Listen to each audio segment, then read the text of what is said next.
Hi there, and welcome to another Midweek Memo. This year is the 1700-year anniversary of the Nicene Creed.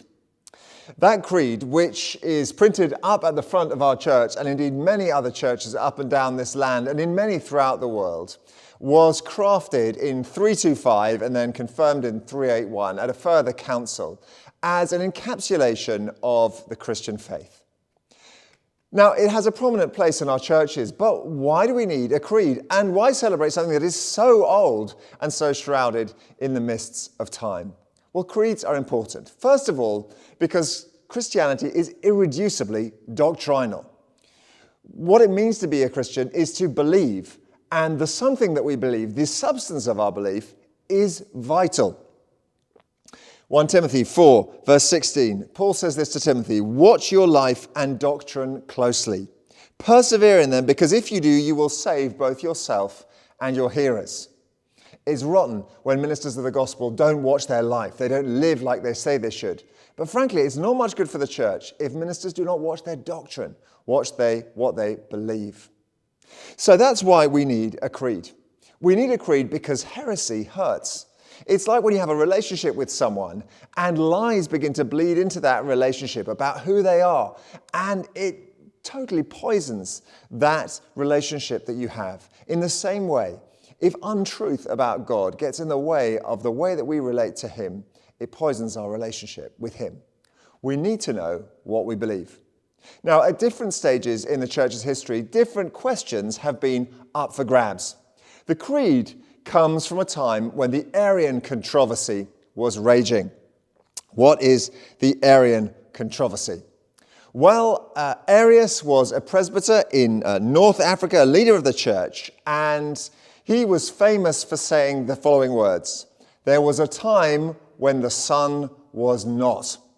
Arius believed that the Son was lesser than the Father, that he was born at a particular point in time, and before that he hadn't existed. And so Jesus was somehow subordinate to the status of the Father. In fact, there's even a legend that St. Nick of Father Christmas fame slapped him around the face, poor old Arius, for making such an offensively heretical statement. It is a legend. He probably didn't actually, Father Christmas, probably not quite such a proponent of great doctrine as we imagine, but nevertheless, it's a great story.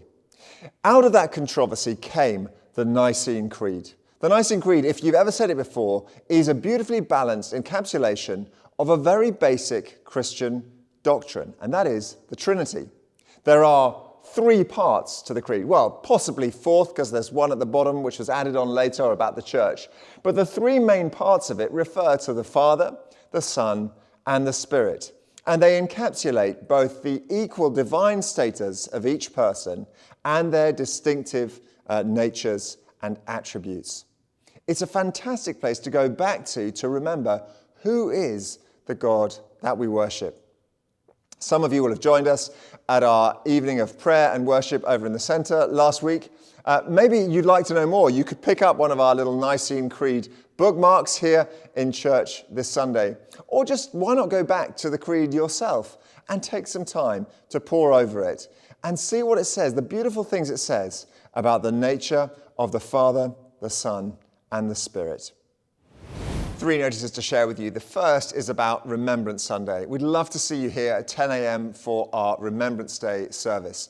It's a wonderful and poignant occasion, and actually a great one to invite people who are not usually in church.